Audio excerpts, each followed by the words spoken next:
Hello, hello. It's the Naked Priestess. Ha ha, I thought I'd try and get away with that one more time, just in case you hadn't watched today's video. First thing I need to know, how is the sound? I'm going to turn the water down. I've been having issues with levels kind of resetting themselves, and I'm not sure, what it is I'm doing that's adjusting things, but this microphone was like way low last Saturday, and now it's been coming in really hot. So, uh-oh. Oh, sorry, darling, I can't. So, I can't, I'm live. How are you, my dears? Hello, Becca. Hey, hey, hey. Oh, good, I'm glad. All right, thank you for that. Check, check, 1, 2. Testes, 1, 2. Samantha, my love. Good to see you again. Or at least your handle. So, show of hands, who's been sleeping well lately? Hi, Stephanie. Hello, welcome. Yeah, me neither. Me neither. The last 4 nights, I think. Usually it's only like a couple nights coming up to the new moon for me, but it's been this whole week. And hi, Marcy. Pardon me. The pollen is so bad. Bashtet says hi. I've asked Pyewacket to come and grace us with his presence too. What the hell is going on in my head here? Why? What? Anyway, yeah. Hi, Lisa. Yes, not sleeping. Hi, Baby Joe. Not sleeping at all, man. It's intense coming up. Again, check and see where it's going to go off in your chart.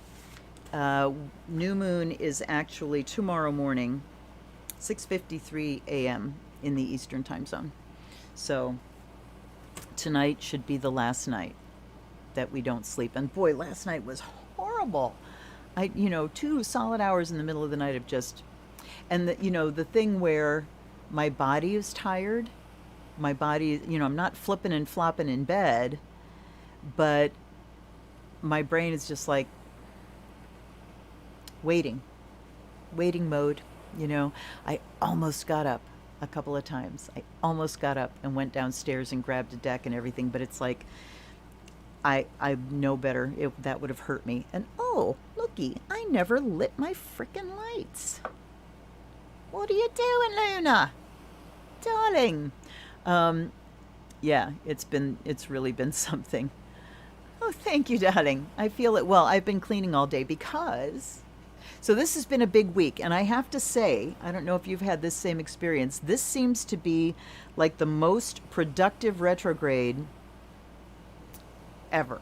I mean, we're having a lot of things get resolved that were on hold, and I guess it makes sense because, we're still coming out of pandemic. So you hit this summertime retro, and, maybe things that have been, not just since the last retro period, but things that have been on hold and on hold again and on hold again through the pandemic really seem to have all landed this week. We got our new toilet installed. Yay! We had a big tank. This toilet, we've lived in this place for 22 years. So that's how old that toilet was. And I'm sure it was much older because somebody lived here before us. And it was, a large tank, like 5 gallons, high flow tank. And it got to where it would take 3 flushes, and it's like, oh my God, the water we're using here, So, and then before they could come and change that, the sink in the bathroom completely plugged. I took the trap off and everything and cleaned it all, completely plugged in the wall. So they had to fix that. So those are fixed just in time for my sister, who I haven't seen since February of 2020, and my niece, whose birthday it is today. Happy birthday, other Samantha.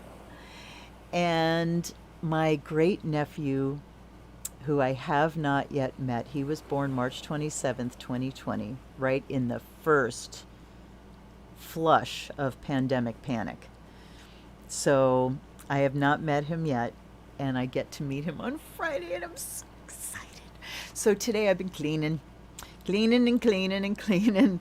And so I'm like, I I guess it's a good thing because I use up, any anxious energy when I'm cleaning. And it hasn't been like, it's just tidying this up, putting shit away, you know? So there's nothing like people you love coming to visit to help you get the house clean. So I really appreciate that too. But we're going to have a good time. We are going to have a good time. So if you can't rest well, and I didn't go to these things because I take a muscle relaxer at night. I take a half a Flexeril because if I don't, then I end up at the doctor getting trigger point injections because these muscles lock up so bad. So that usually helps me sleep well. So I don't like to put things on top of that, but I'm going to set these next to my bed again. I have made tinctures out of catnip and out of passion flower. And you can certainly go to your health food store and buy teas, catnip and passion flower, or tinctures. And the catnip, I prefer catnip tea, but the tea, the catnip knocks you out gently, gently, gently. It's a mint family thing, so it calms you down, but it does make you sleepy. And then the passion flower keeps you asleep. So those two things together. And then add valerian in there, and you will dream your ass off. Guaranteed. Okay. All right. So here we are tonight. Let's see. I'm going to keep track of things. I'll be curious to see if my OBS is tanking on me again tonight. But it's been holding up so far. Let's find out what... Oh, wait. Hold on. Getting way ahead of myself, putting the end at the beginning. Let's light our charcoal.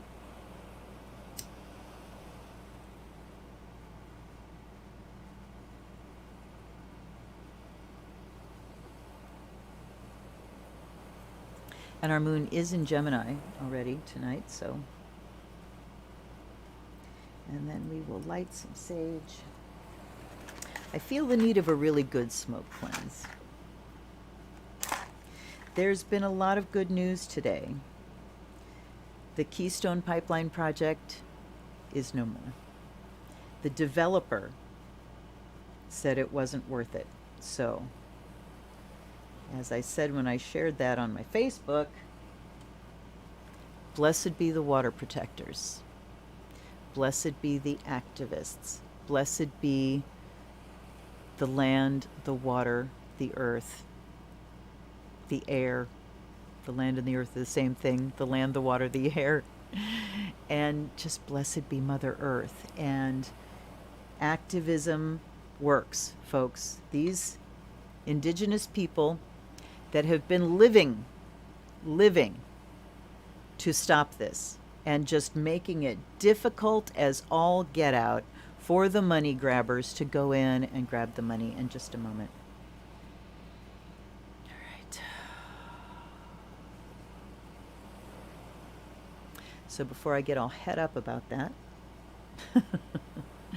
let's have a smoke cleanse in their honor, in honor of the peaceful warriors.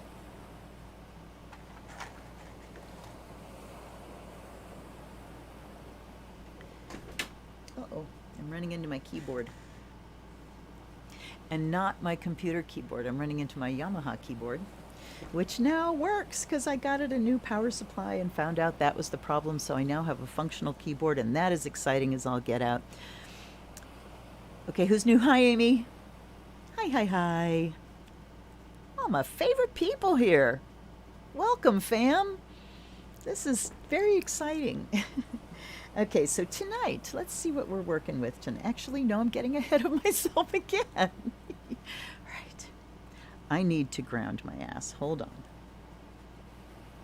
How about we ground our asses collectively? Okay? Get into your body.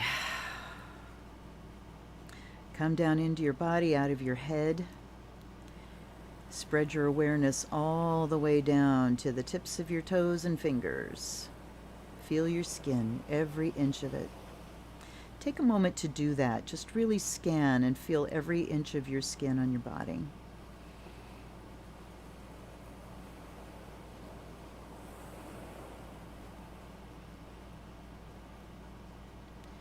I'm feeling the front and back and top of your head and your ears and inside your ears and down in that crease and behind your ears, down your neck, shoulders, around your shoulder blades, and down the backs of your arms. Feel all of that skin. Feel your elbows. And down on the pinky side of your arms, and then feel it come up over your shoulders, wrap around your neck. This is your awareness we're talking about. Let your awareness go down the front or the inside of your arm, whichever you didn't do the first time. And down, feel the palm of your hand and the back of your hand and the skin all around your fingers. And now feel that energy coming down from your neck and over your shoulders down into your chest. Feel it, all the skin on each breast. Feel the crease underneath. And around the front of your belly to go around the back and wrap around and up between your shoulder blades, just touching your awareness on every part of you.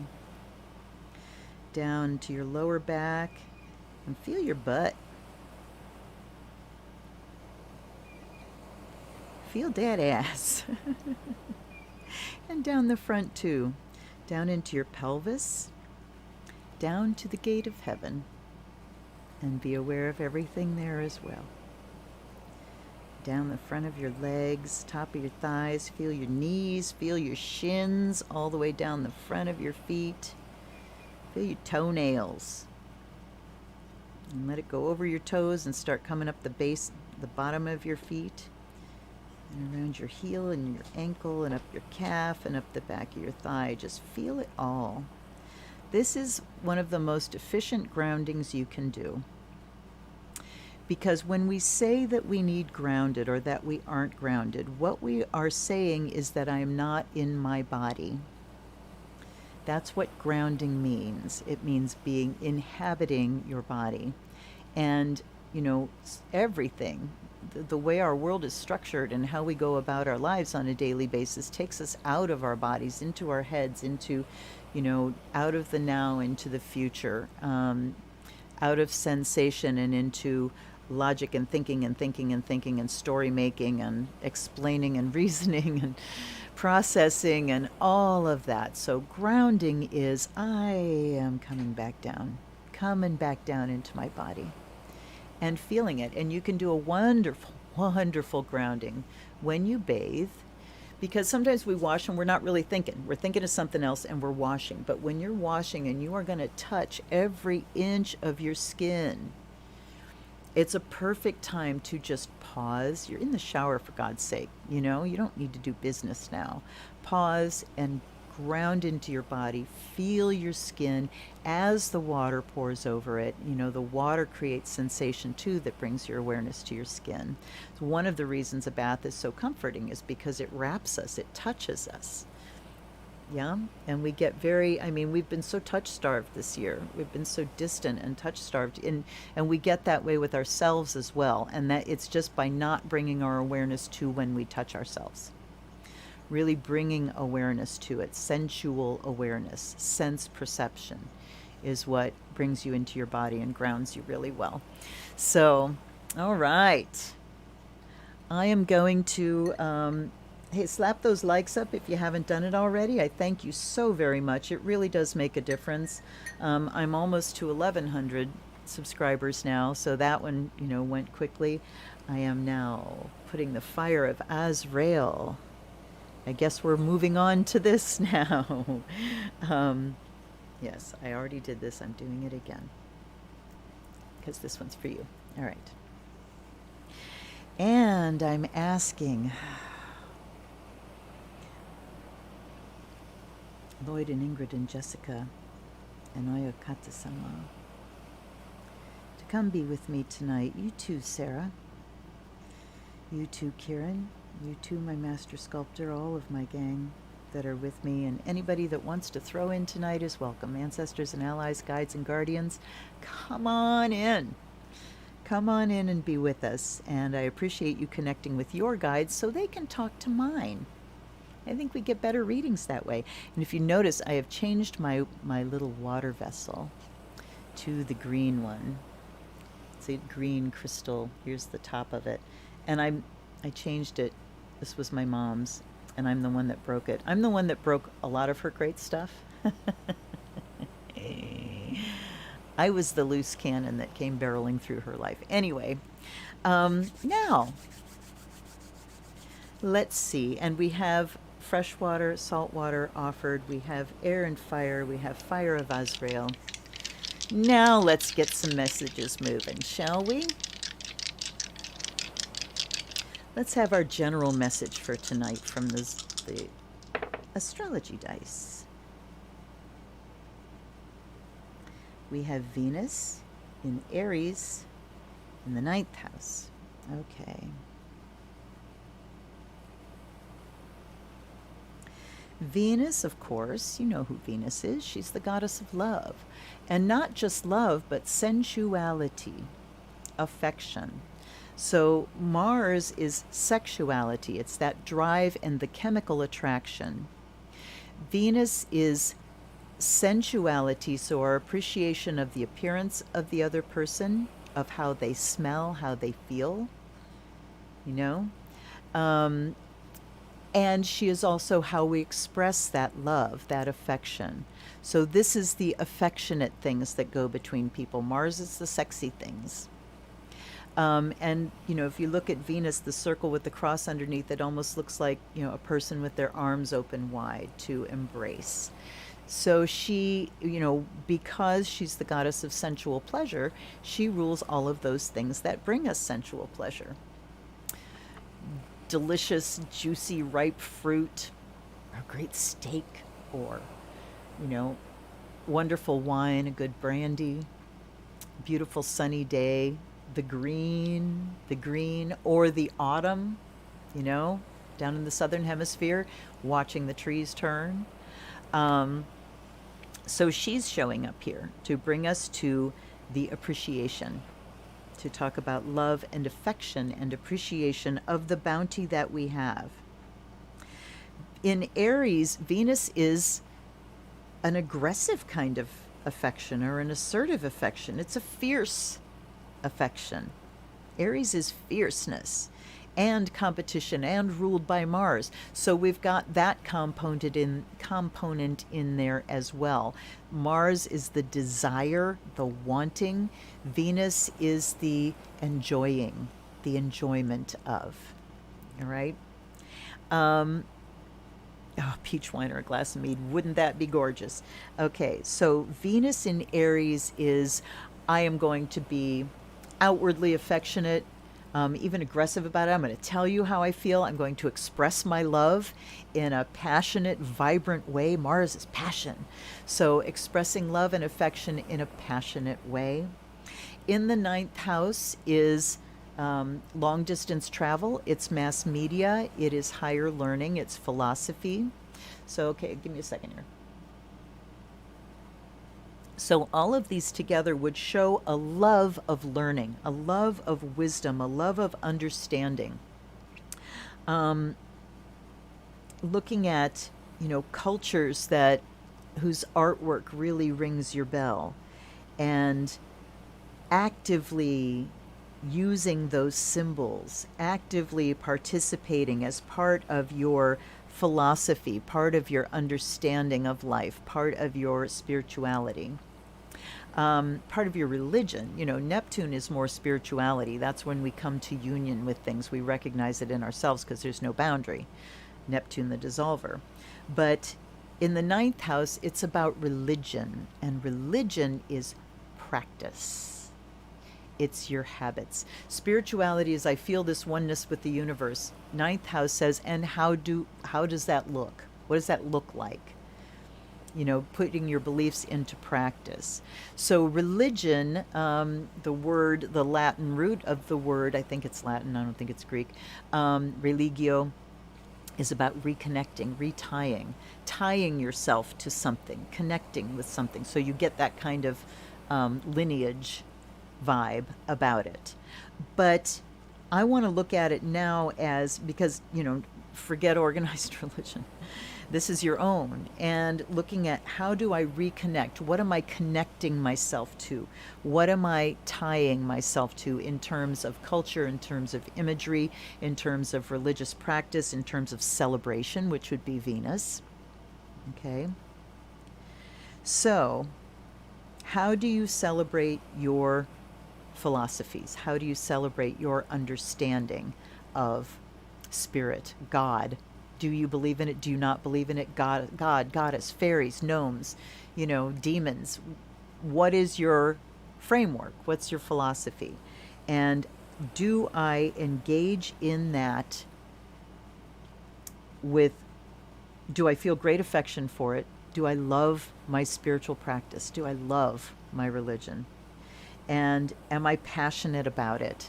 And does it bring me understanding? Is ninth house. Does it bring me understanding?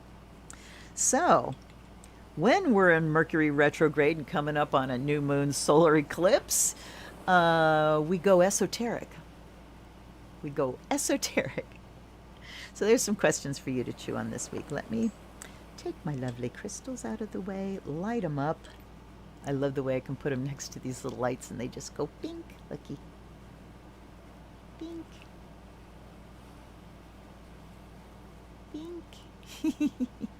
Thank you for humoring me, you guys. All right. So now, thank you for the likes. Thank you so much. So we are starting off with our Geminis, our little twinsies, our darling twins. All right.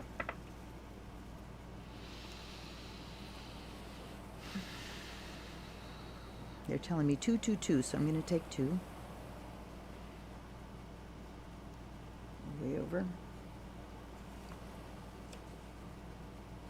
Dead ahead. All right. Ooh, she came up when I was asking her if these cards wanted to be involved tonight. Ooh, we have 2 courts. So what we're using tonight is the deck that I just unboxed today. I got it yesterday as a gift from viewer D, who, if you're there, if you're lurking, D, please make yourself known. Please make yourself known.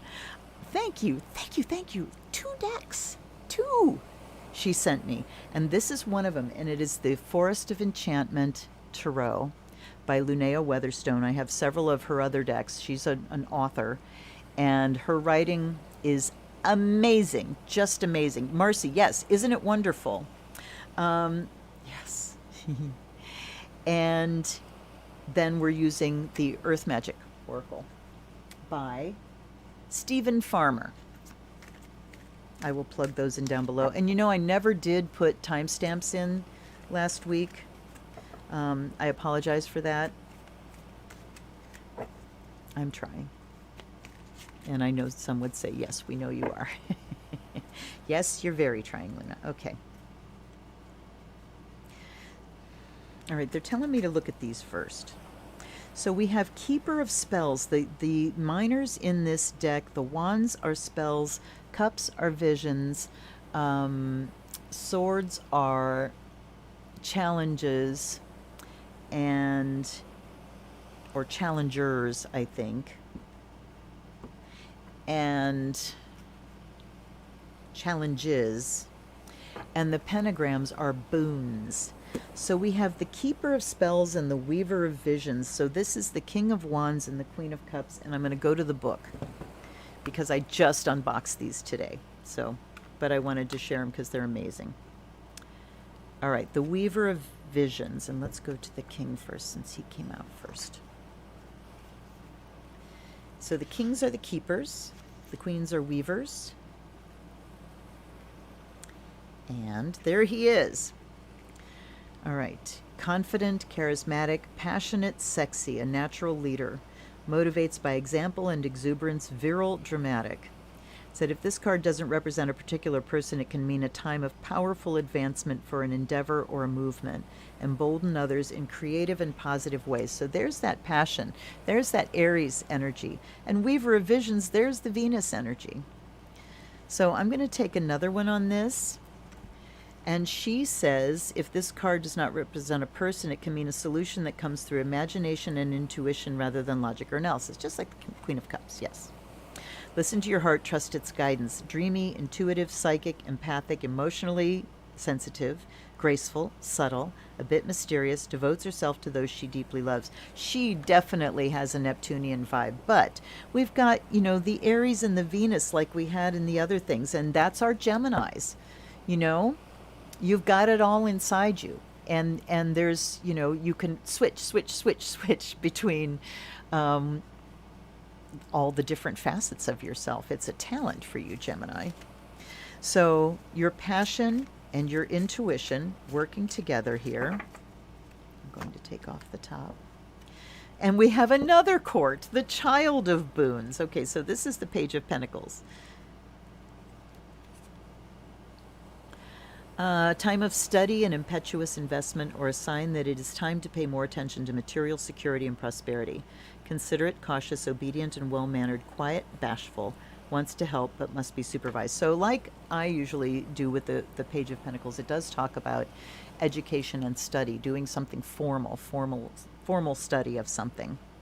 So this week, Gemini, it's just all about being, bringing forth all those facets of yourself and letting them come out and play together. I'm not going to take any more on that from that deck because it's, this is esoteric week. Right here. I like the way it's split. Oh my God, this was the one that came out when I asked if it wanted to be used in the first place. And when I pulled it, I thought that one's going to show up again tonight. And there it is. So DNA or karma. What this is telling me for this week, Gemini, is that it's going to be kind of a receptive week, a reactive week, not, active and starting new projects. Even though it is a new moon, we're still on a Mercury retrograde. So the new start has got to be something Mercury retrograde-y, like internal stuff, because this is the new moon in Gemini. That retrograde Mercury rules it. So you're not going to be moving forward with you're not going to kick a project off on this Mercury retro. You're just not going to do it. Promise me you're not. Promise, unless you don't have a choice. Because it's just going to need to be reviewed again. There's going to need to be things fixed about it and adjusted and rescheduled and all that. So Karma card here validates that this week it's going to be about your perception of things. This is the psychic and intuitive and perception, your sense perceptions, and the passionate reaction to those things, and what are you going to learn from it. So it's about relaxing into your body, being in your body, inhabiting your senses, and just oh my God, did my Reiki kick on. Not just my hands, but I'm feeling it like my entire chest just lit up, you guys. So yeah, and for all of us too, I'm feeling like this is a more general thing as well, that we can just sort of kick back and see how things are playing out this week. See how things are playing out. All right, but with awareness of those gifts, Gemini, of the gifts of your intuition and your passion and your knowledge. Okay. How could this be applied to a Gemini rising? Well, that's part of your personality. It's what you project. What are you projecting this week? Are you projecting the sensitive intuitive? Are you projecting the passionate warrior? Or are you projecting the learner? What do you learn from those things? The Gemini rising thing, I mean, I will talk about people's rising sign like it's their sun sign, Scorpionic people, Plutonian people, Mercurial people, that kind of stuff. That is, the rising sign is your outward personality. What it's saying is Gemini is a significant part of your chart, that Gemini is in a significant placement in your chart, and that is your ascendant. So it covers one of your 3 personal points. So you don't really have to morph it according to sun, moon, rising, which one of those it is. It's just, that whatever sign I'm reading, if it's one of your big 3, then this is going to be influencing you. You might see more of a difference between sun and moon, moon being the emotional. But I would just say, you know, see how it resonates for you, and that'll tell you, you know, how it's being applied.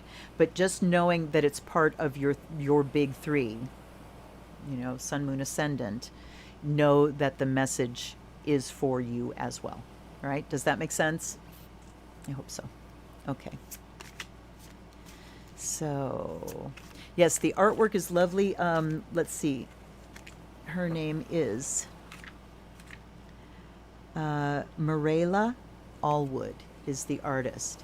And what's amazing, somebody, Johanny, she's one of my regulars, commented on the unboxing video and said that she purchased one of the paintings for this deck. And in the book, it says that the paintings themselves were not much bigger than the cards, that these are very small paintings, but they are so loaded with detail, it's amazing. Okay. Nope, you're not missing anything, love. Oops. All right. Well, this must be for Cancer then, and we've got 3. So, okay, we may be doing 3 tarot. They were telling me that earlier, and I was arguing with them. It goes to show you, doesn't it? All right. So we have, for our Cancers, Starlight, the 2 of Boons, and the 9 of Boons. So we're definitely in the material. But look at, you know, Starlight, the spiritual and the material. This feels like a bridging kind of week for you. Bridging the spiritual with the material. The 2 of Boons says you have to choose your steps carefully, that you're carrying a burden. And I mean, look at how descriptive these cards are. So without thinking about what does the 2 of Pentacles mean in other tarot decks, look at this. They're walking across a bridge and they're carrying a load, you know, balancing a load. And under this bridge is a trowel. Trowel? Trowel. Come on, there we go. Is a troll. And so it gives this idea of precariousness, of watching your steps carefully. So again, talking about being grounded, Cancer, and really placing your steps, feeling your steps, right?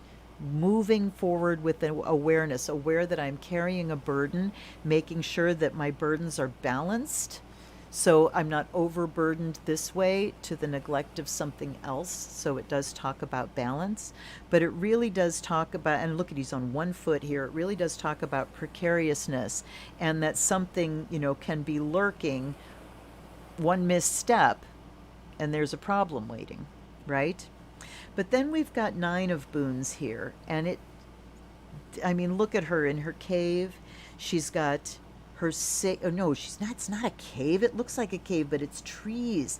These deep woods that are so thick that it looks like she's in a cave. She's got a bird coming in that looks like a little beehive, and berries, and she's got abundance all around her. So there's the abundance here. And then Starlight. Let me take the oracle card so we can pull it together. Starlight is your guides showing up, your relationship with your guides. It's inspiration showing up. It is a call to look to your guides, to communicate with your guides, to let them take the lead this week. Hold on.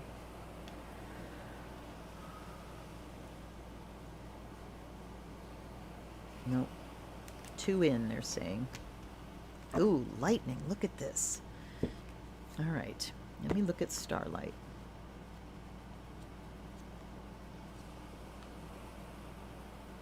If you haven't watched the unboxing video for this, watch it. The card for death is Black Shuck. Look at him. Yeah, this is going to be one of my favorites, and it was a gift, so whoopee. All right, Starlight.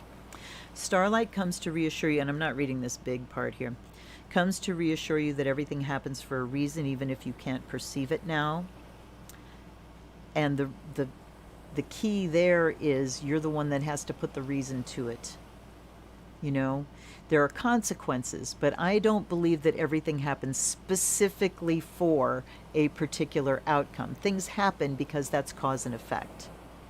And, that was what that karma card was talking about too. Karma is not punishment. Karma is literally, simply cause and effect. Every action has an equal and opposite reaction. It's one of the laws of physics. So, that's what karma means. So the reason that things happen for is the reason that you put to it. When you look at it and say, okay, God, this is a fucking tragedy that happened in my life here. It was a mistake. It's bad. There's resentment. There's regret. There's, grief. There's all kinds of stuff. Once you process the immediate things, then you have to look at what am I going to do with this? What am I going to learn from this? And that is the reason, that becomes the reason that you put to the thing that happened. That's the empowered choice. Time and distance will bring the pattern to light, and recognizing patterns too. For now, breathe in the beauty of this moment and pour out your song upon the evening air. Isn't that lovely? Undying hope, immortality, spiritual connection to the cosmos, destiny, cosmic connection, eternal mysteries. Whoa, Cancer. So, big ritual opportunity for you with this new moon. And I mean tonight, because, well, see, tomorrow night is when I'm going to do things because it's a new moon, so I wait until we're on the waxing side of it, unless I really have some dark moon stuff to do. So, spirituality and looking to your gods. Look at the sparkles here and look at how they're all looking up. So, inspiration and hope. And bring that into your life by saying, how is my life looking up? How are things looking up for me this week?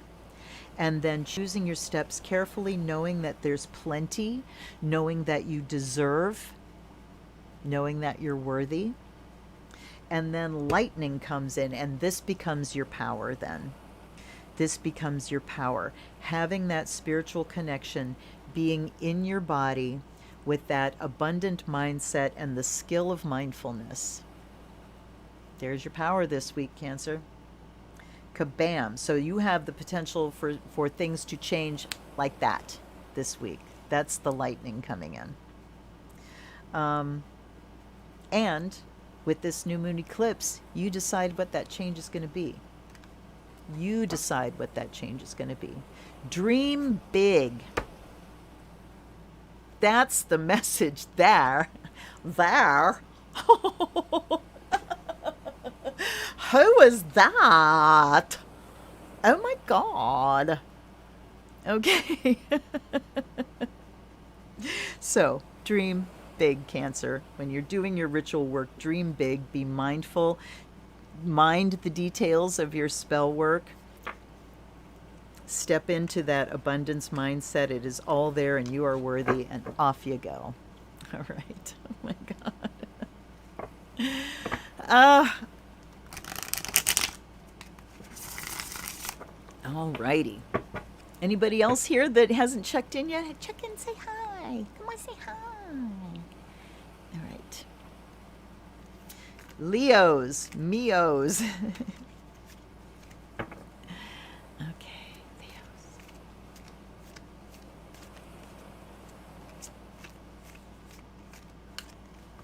Look, they conveniently stuck themselves right out of the deck when I wasn't watching.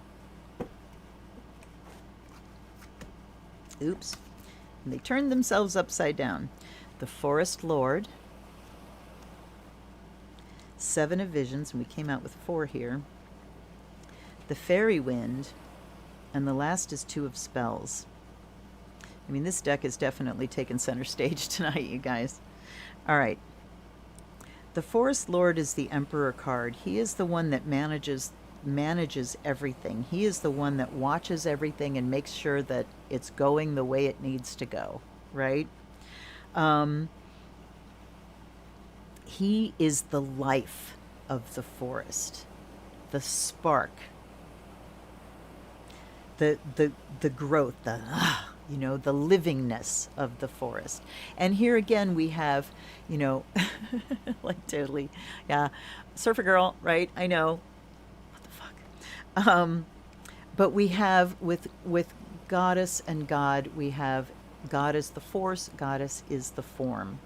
So he is the force, the life force, the livingness of the forest, the interaction of everything, and he guards over that. So for you, Leo, this week, it's time to look at your life and how things are interacting in your life, the activities of your life, the living parts of your life, the things that you're pouring energy into.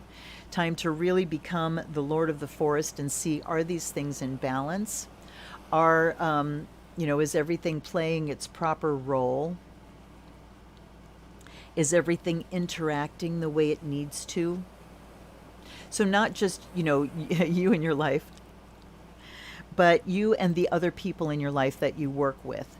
Look at how you're cooperating. How is the communication between you? How do you get things accomplished with them when you need something? When it's like, okay, I need you to. So looking at that energy in you too, the Emperor energy of how do I be a boss? How am I as a boss? Leos are generally pretty good bosses because we know how to follow. The thing that people don't understand about Leo is we go for being a boss because we're fucking good at it. We're good at it. And we're good at it because we know what it's like to follow. Every great leader knows what it's like to follow. And so when you know what it's like to follow, you understand what makes a good leader. And so you can become one. So Leo, this week, it's time to look to those leadership qualities that you have, because Seven of Visions here says that there's a choice now. There's something, I want to look her up. There's a choice of where your emotional energy goes here.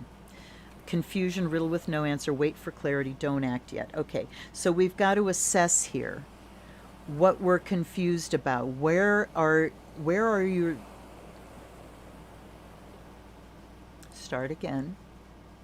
Where do you have too many irons in the fire as a leader, as a boss? Where do you need to maybe delegate? Where do you have so many things going on here, that you're emotionally invested in, that you're getting confused about leaders, being a leader of all these things, or you're getting worn out? And the fairy winds, that's the Chariot card. It says it's time to move away from this confusion, the confusion from taking on too much as an authority. And the Two of Spells talks about, okay, I'm going to look him up too. He's got the Ogham sticks. All right. Two of Spells. First step of any spell is to determine what you want. So there's the duality there, what I want, what I don't want. So it's time to move away from this confusion, get in the frickin' chariot and start to drive it. And the journey looks like, what am I doing? Where am I putting my energy? What do I want? What don't I want? What do I need to get rid of or pare down? Where do I need to pare down where my energy is going? Divination, decision, setting an intention, the beginning of solving a problem or changing the situation. So decisions, but it is that duality, that dividing between what is desired and what's not desired. So yes, Leos, we are good bosses. It doesn't mean we have to be the boss of everything. And when you are the boss of too many things is when the confusion comes in. I'm going to take the one that came up right here, waterfall, effortless. Okay, so taking care of the things in your life that you're in charge of, Leo, should feel kind of effortless. If things are in balance and things are working together correctly, if you've been a good boss and you've organized it right, it should be, things can flow effortlessly. Systems that are good systems, things just flow through them, right, from step to step. If you're constantly running into obstacles and roadblocks, then something is not flowing. So waterfall here says you've got to get things flowing here, and we've got to come out of the confusion into decision making, whittle down what we are putting our energy into, or at least make sure it's all in balance, and get the flow going again this week, Leo. Right.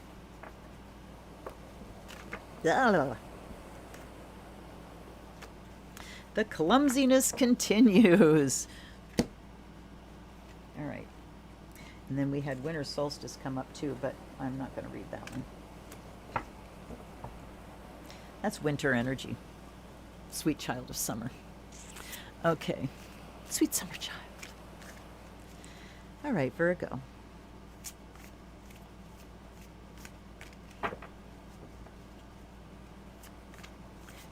Hi, Sheila. Welcome. All right. There's our first one. Nine of Visions. They're telling me take it off the bottom. Keeper of Visions. And the Hermit. Ooh. Okay, Virgo. Look at what they've done with the wish card in this deck. It is literally a coin being tossed into a wishing well. So that's the wish card. So for you this week, Virgo, it's also time. And notice how all of these so far have really had that assessment quality to them. You know, that Gemini Mercury retrograde kind of assessment and review quality about them, which I appreciate. All right, you want to come out. All right, so Nine of Visions says that it's time to formulate, Virgo, exactly what it is you want and make the wish. It's time to make the wish. Stop ruminating about it and actually make the wish on this new moon eclipse. This is what I would like to start. The Keeper of Visions is the King of Cups. Let's read him.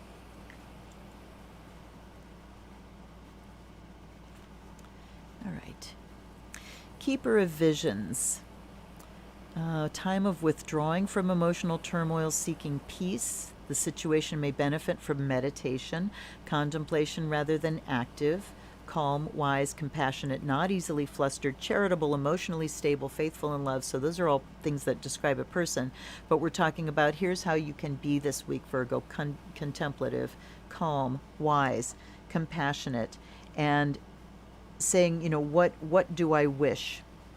What do I wish to put out into the world here? What do I wish to bring to me? And then the Hermit comes up. So time of solitude, of isolation, of comfort. I'm going to be looking up a lot tonight. All right. Solitude, a preference for home over society, study, perspective, a time of deepening. These are all, you know, standard meanings. He's a monotasker, giving his full attention to each of his many pursuits in turn. His advice to you is to do the same. There's the message. So saying it's time to get one-pointed. Look at the similarity of these messages.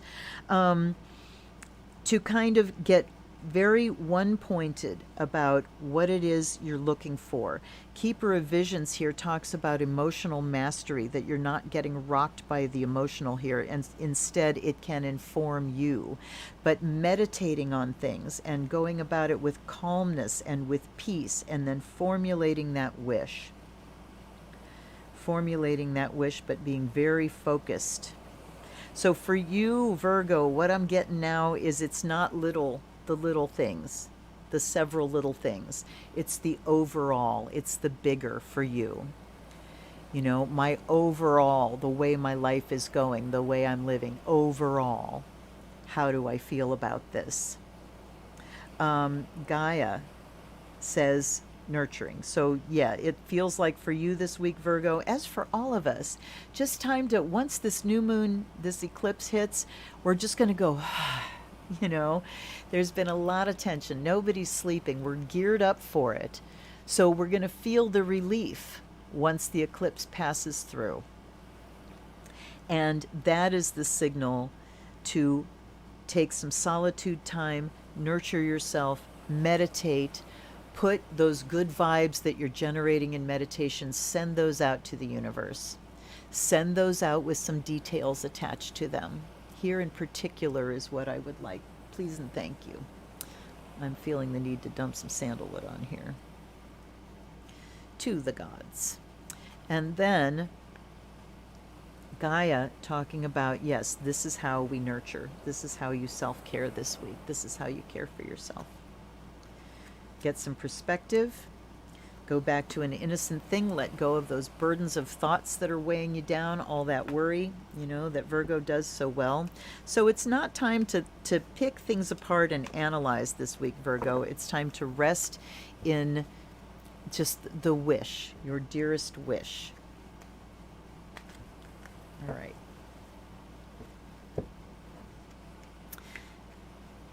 All right. Libra. Okay. Wild Mercy by Mirabai Starr, Living the Fierce and Tender Wisdom of the Women Mystics. Ooh, ooh, ooh, ooh. I have one called The Woman in the Shaman's Body that's very good. It's about shamanic cultures and female shamans like all over the world. That's amazing now. Okay. So if you're just hanging out and just new and lurking, welcome. I love my lurkers too. You don't have to let us know who you are. But I would appreciate if you hit the like button, please and thank you.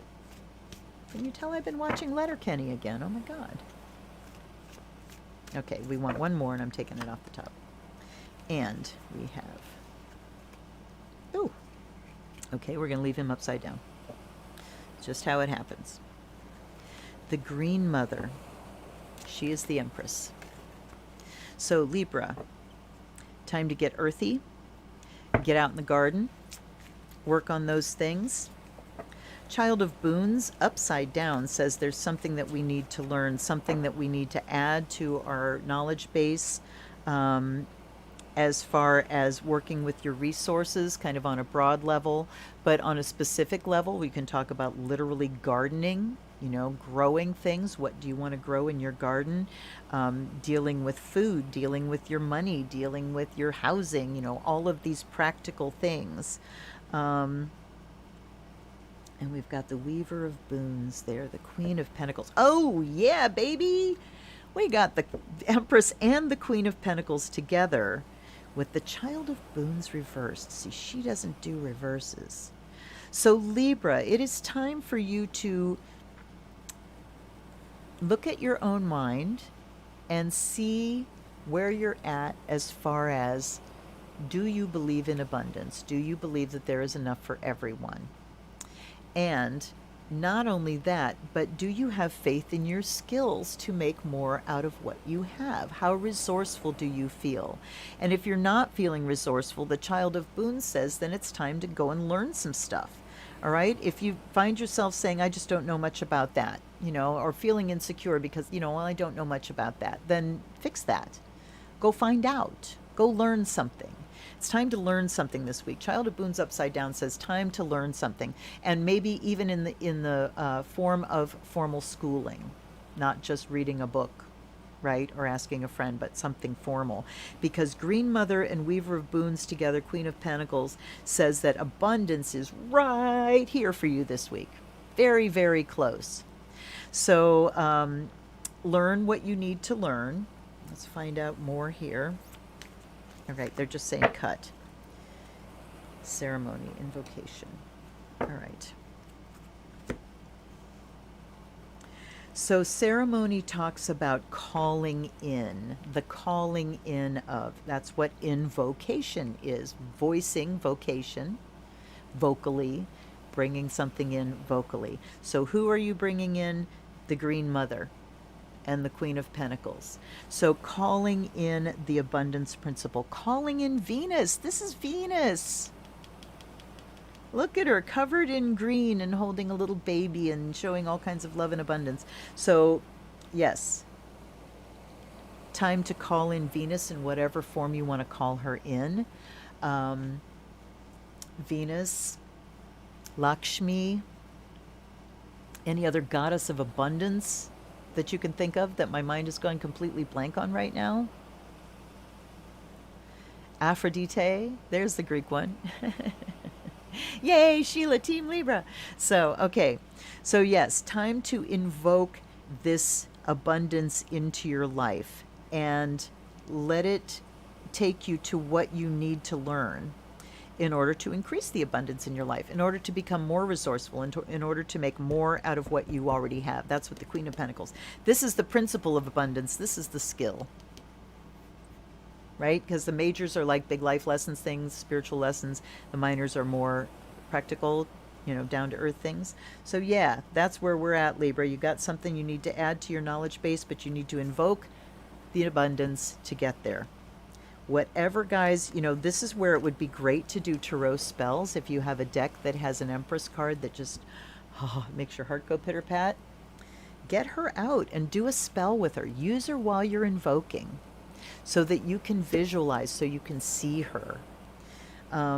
This is why decks are great. It's a really great thing to do spell work with decks. Very powerful, particularly if it's a deck you work with a lot, because you already have that connection, that mental connection. Okay.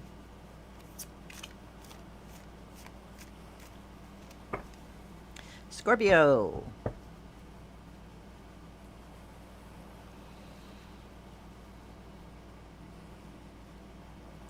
Telling me go to the middle and take 3. I'm just listening to what they're telling me. There's the Weaver of Visions again. The 6 of Boons and the 3 of Spells.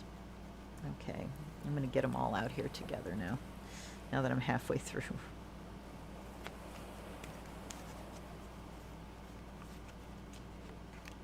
Okay, you want to come. All right, celebration. Yep, this card really helps frame the other 3. So, celebration time this week, Scorpio. Have a celebratory ritual, a ritual where you put on some pounding drums and dance your ass off, or some great belly dance music and slither, you know. So Weaver of Visions talks about your psychic ability, your intuition, your perception. 6 of Boons is abundance. Look at, she's sleeping in a pile of baby rabbits. The gift that keeps on giving. So we've got 3 and 6. And the 3 of Spells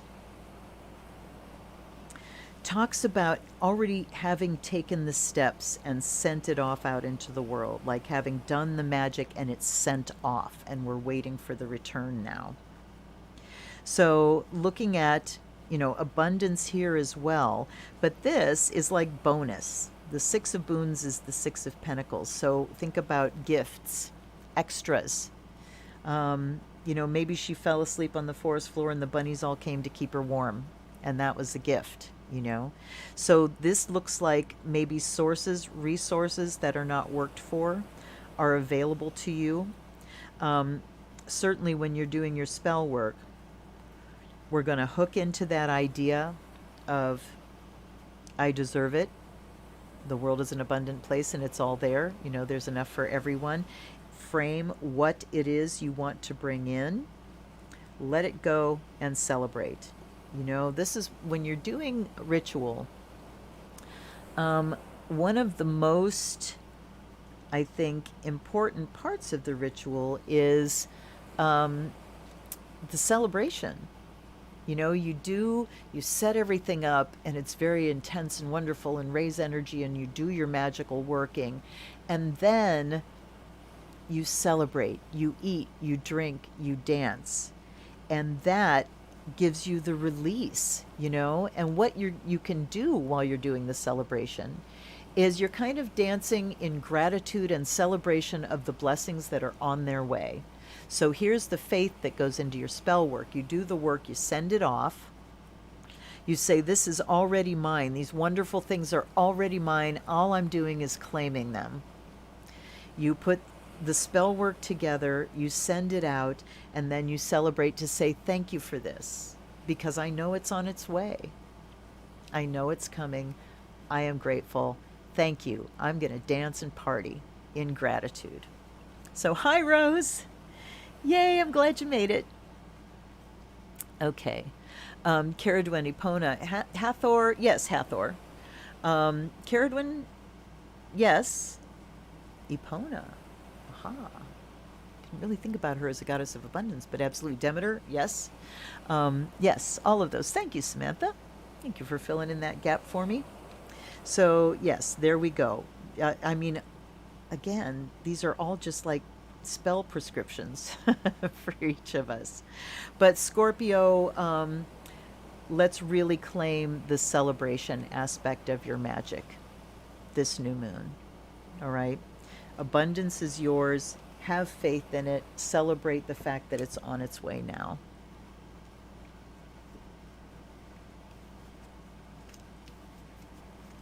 This might be a long one tonight. All right. If you just came rolling in, welcome. I'm so glad you're here. Please hit that like button for me. Okay. You don't want to come. There's the Keeper of Spells coming out again. He did not want to go back in that deck.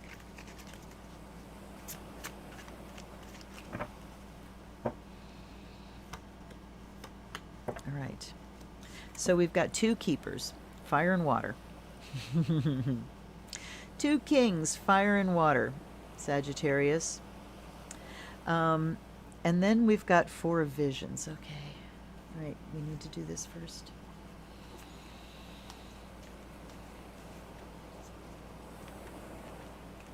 Oh, there we go. Rebirth. All right, Sag, for you it's about smashing the reset button this week. How can we reset? Because you're getting kind of worn down. Worn down and disappointed and unenthused.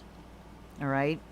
But the passion is still there. The Keeper of Spells says you are the master of passion, Sagittarius. The Keeper of Visions talks about you being also very emotionally stable and calm.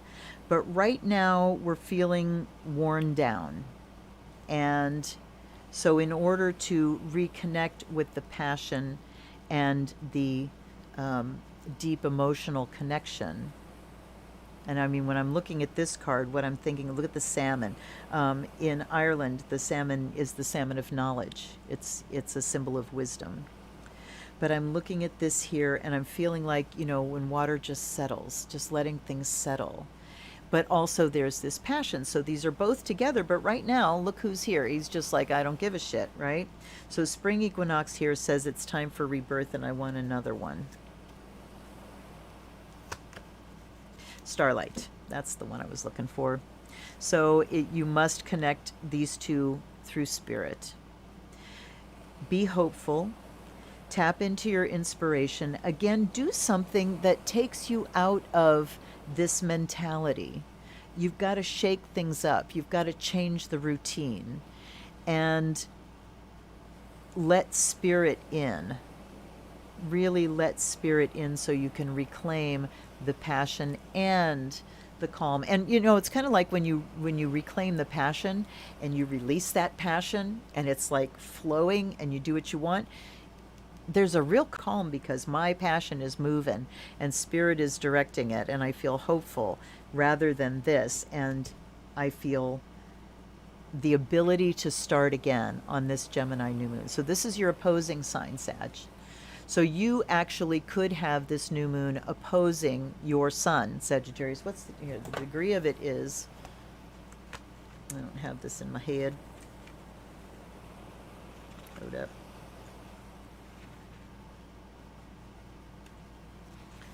Okay. The new moon is at, good grief, 14 Gemini. Or did I just lie? 19 Gemini, sorry. It's right there on the page. Honest to God. 19 Gemini. So if your sun is anywhere from 17 to 21 Sagittarius, then this new moon is exactly opposing your sun, and you're going to feel it as a personal full moon as well. So especially intense for Sagittarians. And this goes for Virgos as well. If you have your sun from 17 to 21 Virgo, it also goes for Pisces, all of the mutable signs. So if you're Virgo or Pisces and you have your sun falling between those degrees, 17 to 21, then you're going to have this eclipse squaring your sun. That's going to hit you very hard personally. If you're in Sagittarius, it opposes your sun. So you're really going to be feeling this, you guys. So yes, it really is that time that you can hit the reset button, Sagittarius. I use this phrase a lot. Let yourself off the hook. Let yourself off the hook for, the things that you just weren't able to accomplish. And don't get down on yourself. I know there's some disappointments, but try very hard not to get down on yourself and give yourself the ability to reset. Take it to spirit. Okay.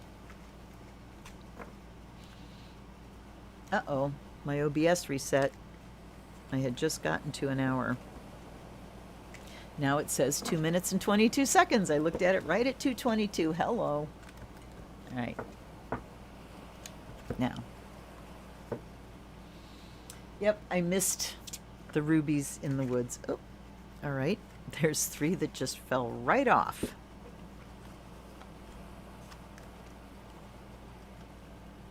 All right, Capricorn. We have the Seeker of Spells, which is Queen of Wands, the 6 of Challenges, and the Enchanter. All right. Oop. Hold on. I'm going to stand on my head and pick up this card. Completion. Ooh, look, full moon. So for you, Capricorn, something comes to completion this week.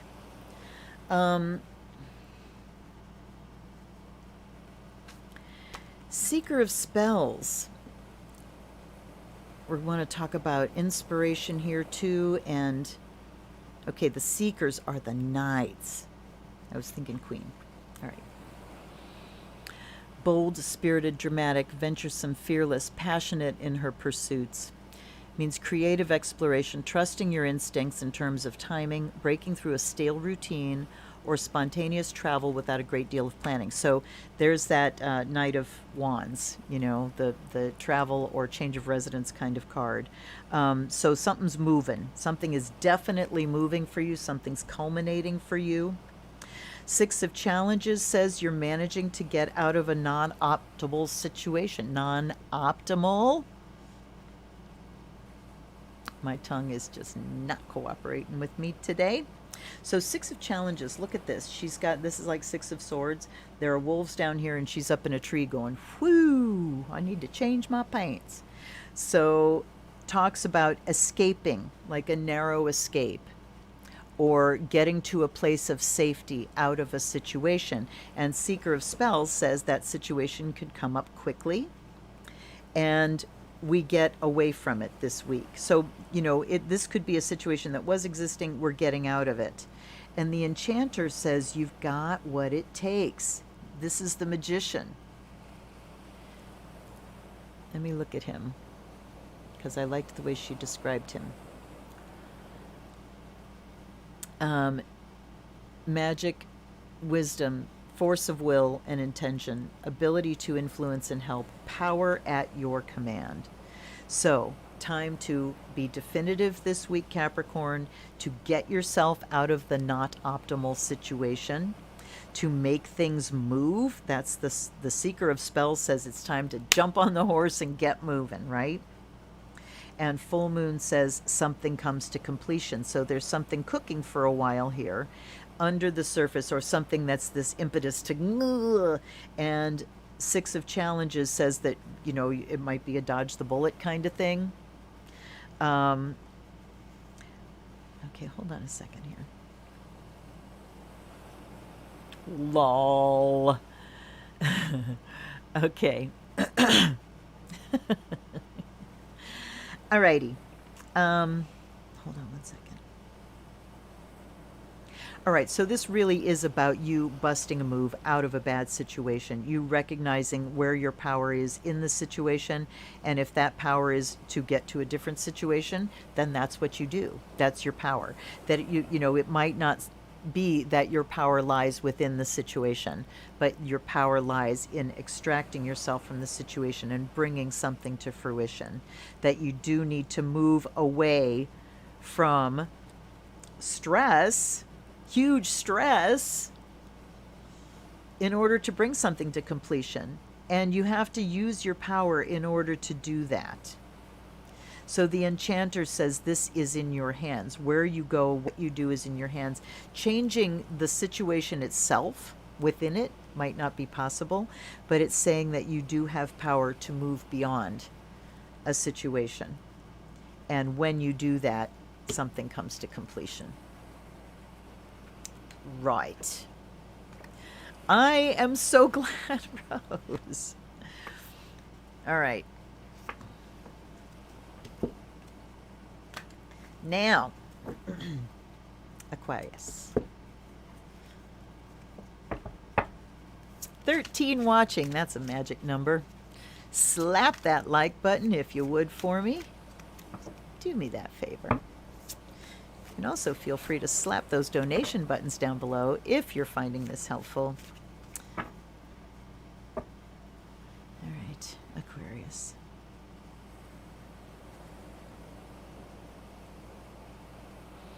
This is what they want. All right.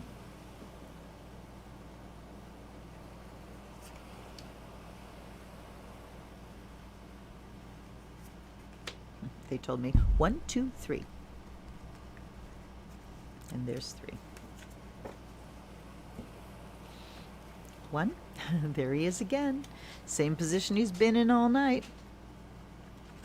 Ooh. So we have the Keeper of Spells.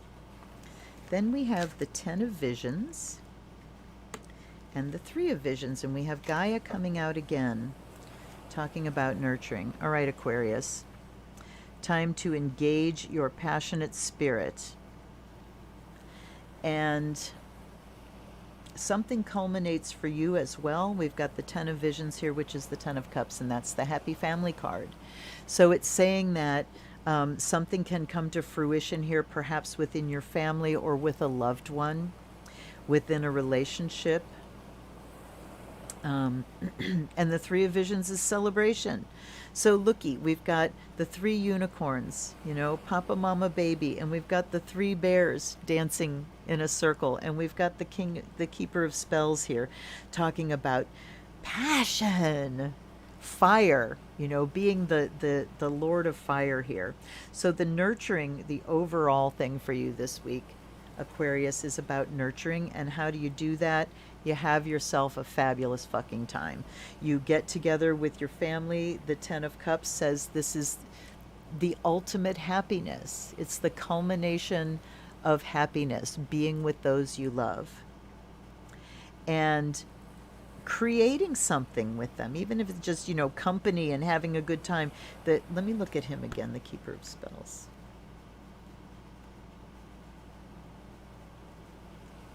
Confident, charismatic, sexy, natural leader. Okay. Virile and dramatic. So just, you know, that fiery energy that you can bring, your sunny personality, your fiery energy, your charisma. And Aquarians are charismatic. They're a fixed sign. The fixed signs are the powerhouses of the zodiac. They stand at the peak of each season, and they are potent. They're spirit-driven and potent. So you bring that potency, Aquarius, to your family, those you love, and draw them into your happiness. It's party time. It's party time. That's how we take care of ourselves. I mean, this is like, summer has truly kicked off this week, yeah? And it's party time. I'm sure we're all doing similar things, looking at the summer. There's tours being announced. Oh my God, live music. Miyavi is coming to Pittsburgh. I can drive 2 hours to see him instead of 6. I've seen him in New York City and I've seen him in DC twice. And he's never been closer than that, or Chicago, which is another, 6 hours the other way. So I am thrilled shitless that he is less than 2 hours away from me. I got to get tickets. Anyway, here we go. There's nothing more than that, Aquarius. It's not really deep. There's not a big deep thing for you here. It's just saying that bring your passion to a place of love and celebration and nurture yourself in that way. So everybody, let's take a mental vacation this week, an actual vacation, allowing ourselves to feel a lift, you know, to feel a change and a lift, which is what this eclipse will certainly catalyze, is, you know, bringing in big change. How many we got here? 3. What do you know? This deck cooperates. 2 of Boons comes out again. We have 7 of Spells and 3 of Challenges. Okay. Pisces.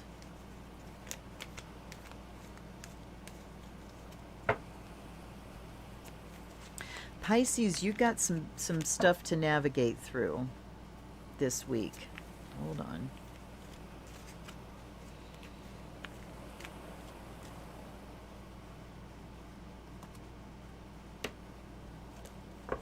We've got vigilance. That wants to come too. Oof. Okay. 2 of Boons talks about choosing your steps carefully and keeping the load balanced, you know, bearing this burden, knowing that one false step takes you in a wrong direction. So we really need to be careful and have eyes open, Pisces, this week. 7 of Spells, look at this. This is the 7 of Wands, and usually it shows, you know, one guy with a wand and there's 6 other wands coming at him and he's standing his ground and holding them off. Well, we've got like 7 little dwarfs here. Actually, there's 8 frickin' dwarfs or gnomes. But they're the ones that are like trying to hold the dragon at bay. And here's the dragon. So it's like, are like they the protagonists? They're holding the dragon at bay, or is the dragon, you know, which way is it? At any rate, it can talk about kind of a standoff or having to stand your ground. So we have to walk carefully, stand your ground. And the 3 of Challenges is the 3 of Swords. Look at this, and it shows the father with Hansel and Gretel, and he's grieving, you know, the heartache of having to abandon your children in the forest because you don't have any food. Surely there are churches.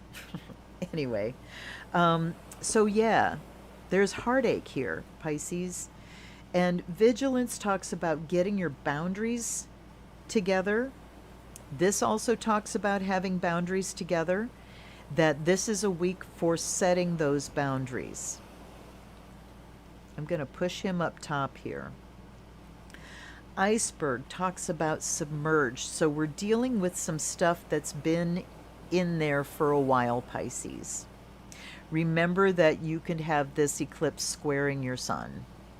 Remember the degrees I gave you, 17 to 21. So this could bring up some stuff from the deep to thaw out. You're going to need to set some boundaries around things and watch them. I think the vigilance is talking about this, that the boundaries you already have set, you need to watch them and be vigilant about them. You can't afford to be like in La La Land or pushing things down. So this week it's time to let things arise. Okay. Let me see here. Just take care of yourself emotionally, Pisces. I wanted a clarifier there. It talks about getting things moving, getting the emotions moving here that are stuck, or the emotions, you know, not necessarily stuck, built up. Let's say built up, all right? That we've had this long, for crying out loud. Seeker of Challenges, that's the Knight of Swords. All right, we just need to get busy this week, Pisces. There are boundaries that need firmed up. You can move ahead this week, but you need to do it by keeping your boundaries firm, by watching them carefully. This feels like an active situation with someone, that someone you're working with, negotiating with, that you have to continually be saying, no, that's my job. Or, no, you know, I'll handle that. No, that's not mine. Here, I need you to, because this isn't mine to do. So, vigilant, active, dealing with boundaries. We certainly have current hurt over it and old hurt over it as well. You might be choosing your steps carefully to go through negotiating. Rose, thank you so much for coming by, my love. I'm so glad you were here. Bye-bye. Okay, So you just have to be active, vigilant, choosing your steps carefully, and watching this week to see this eclipse may be bringing up some things from the deep. All right? So taking very good care of yourself this week, Pisces, but particularly taking care of boundaries and taking care of yourself emotionally. All right? And I apologize for you not getting the, hey, hang out and party cards this week, Pisces. I'm so sorry. But I think, once you take care of what's built up, once you take care of what's been hiding beneath the surface and built up, and that's kind of, the sense I'm getting is speaking your mind that there's a buildup here of things that just need to be said that have been waiting to be said for a long time. Okay? So, off you go. Let me put these in. All right. So we've got 4 here for Aries. And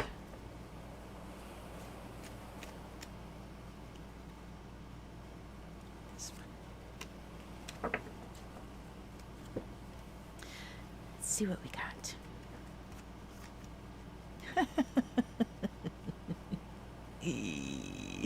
He is our theme dude for the night, the keeper of spells. And look, oh my God, those two that were our first 2 out tonight for the general reading. Okay, that's good. Yes, you're right, because you're looking at your sun, moon, and ascendant too, so I'm sure you got the celebratory cards too. Boundaries are definitely Pisces' challenge. There is no doubt about it, because Neptune, your ruler, is the dissolver. So it dissolves those boundaries whenever you try to set them. And that's why the vigilance is required. That you need to understand that I'm hearing the care and feeding of your boundaries, that boundaries are living things and they need care and feeding. So when you set them, you don't just set them and forget them, you set them and then you maintain them. And particularly for you to be aware of the people with whom you have trouble setting boundaries because they're toxic. Let's put it that way. And I think that could have been talking about that. The places where the heartache is where you have trouble, where you constantly have to keep reinforcing those boundaries because the other person can't internalize them and can't honor them. So that's another thing there. Let's see. Okay. Right. All right. Here we go. Shaman, ancient healing wisdom. All right. Aries, that's those 2 cards right there. Here's the passion and the power. Here's the intuition and the perception to use those things. And then we have 3 of boons and 8 of visions coming up. All right, let's see here. So Aries, this week is about the body, is about healing the body as well as the spirit. 3 of boons talks about, okay, I'm actually looking at medications and supplements here that are being mixed up, looking at maybe herbal things that can just give you a better base of nutrition, like the red raspberry leaf and nettles tea, that can give you just a solid foundation of nutrition, vitamins, and minerals to help you heal. And Aries are the kings of healing themselves. Yes, when you can heal yourself, you can heal others as well, but just healing, they heal very quickly from things. I have having Mars in my 6th and ruling my 6th. Aries rules my 6th house of health, so I do tend to heal from things quickly when it's like a traumatic thing, but then I have these systemic things. But you, Aries, in general, heal very quickly from things.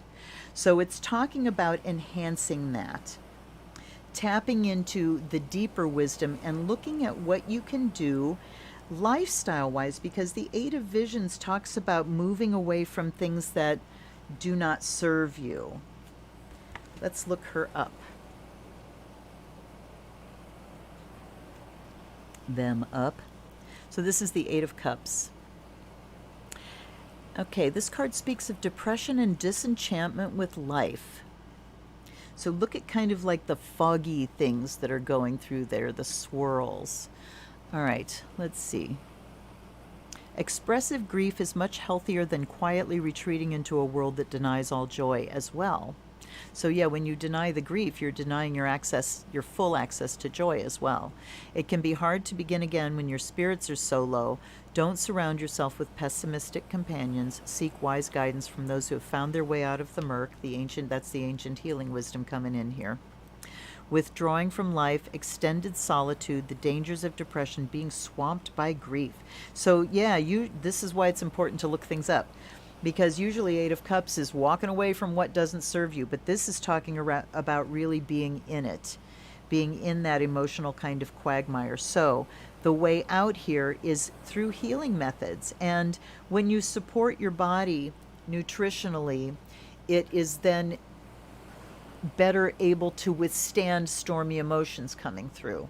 You can process the emotional energy without it like taking you down physically, taking a toll on you physically. But if you don't express the emotions, that will take you down physically. So it's talking about tapping into the ancient healing wisdom that you have. Very succinctly described by the Keeper of Spells and the Weaver of Visions. I mean, let's think of that. The Keeper of Spells and the Weaver of Visions. So what do you visualize for yourself, Aries? What is this reset going to be for you in terms of your physical and mental health?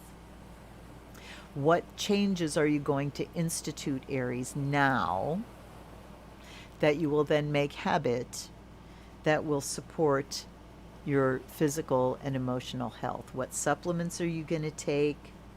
What meditation are you going to do? What healing practices do you have under your belt that you are going to draw on that ancient healing wisdom in order to reset things for yourself? What, Aries? And with those things being reiterated over and over again there, I'm also thinking about healing other people. You know, is this something, if this is something you're already doing, then what about taking it out and taking your healing wisdom to others that may need it, Aries? Because that Keeper of Spells is passionate and helpful, you know? All right. Now we have Taurus. This is our last one.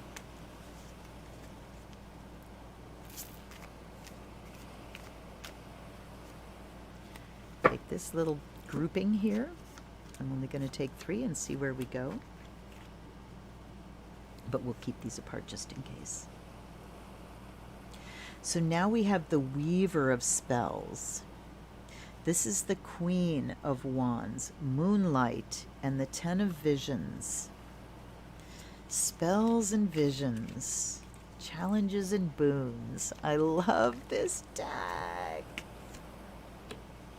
Stillness, lake. Okay. So Taurus, time to bring things into stillness. The Weaver of Spells. All right. Weave your magic. You know, the sun and the moon, at the new moon and at an eclipse. Okay, think about this. At a solar eclipse, the moon is between us. The moon is what's hiding the face of the sun. So the emotional side, the receptive side, is blocking out our conscious awareness, right? We go much more into the emotional from there. And I love that this card shows the moon reflected in the water instead of in the sky, because it's all reflective, right? It's all reflexive. So you weave the spell, Taurus, with your body, with the magic that's in your body.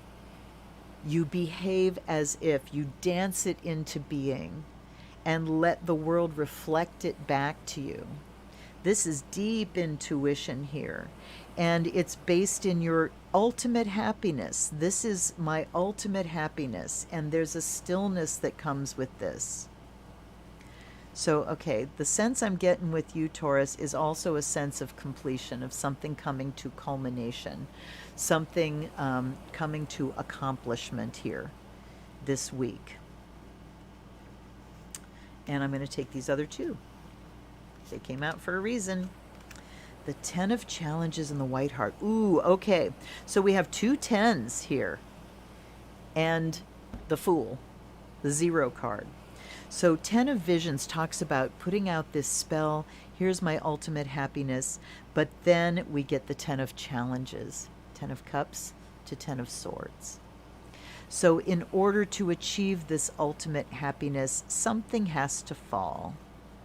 It's not like you have to... All right, let me get this clear in my head. It's not like you have to pay for it, you know? It's that in order to choose this, I have to ultimately not choose that. I have to let this be destroyed. So this can have a vibe of, oh God, my hands are buzzing, you guys. This has a vibe of like sobriety. Like, you know, when an alcoholic realizes that they lose every time they step into that ring and says, I am going to conquer this for good and for all. It feels like something is, you know, crashing, that you have to just let it fall. The old lifestyle and everything that goes with it just has to fall. And then we get this ultimate new beginning. Then we can arise out of it in innocence. Think about the innocence and the all potential that is associated with the Fool. And look at the White Heart. He's the king of the forest. So he's saying, and this is luck, you know, the legend was if you saw that white heart, that's something, you know, that was very auspicious. So in order for the auspicious beginning, we've got to realize where it is we fail every time, where it is that my power is taken from me. And then we let that fall. I'm going to let that crash and let it be gone. And then what comes is a stillness. And that stillness is the pause between I am, and I mean, I'm even thinking of you being the one that wields the sword here. I must conquer this for good and forever. And conquering it means I will never step into that ring again, you know, whatever it is. So, yes. Yes. Absolutely, Samantha. I agree 100%. So the challenge, we let the challenge die. I'm not going to fight with you anymore. I'm going to leave. I'm not going to struggle with this anymore. I'm just going to walk away from it and let it be. And then everything opens up. I want to look up the White Heart here.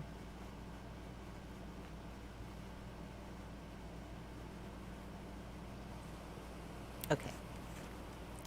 The traditional name for this mysterious card that is numbered 0 is the Fool, and it symbolizes the start of a new adventure that is undertaken with a pure and innocent heart.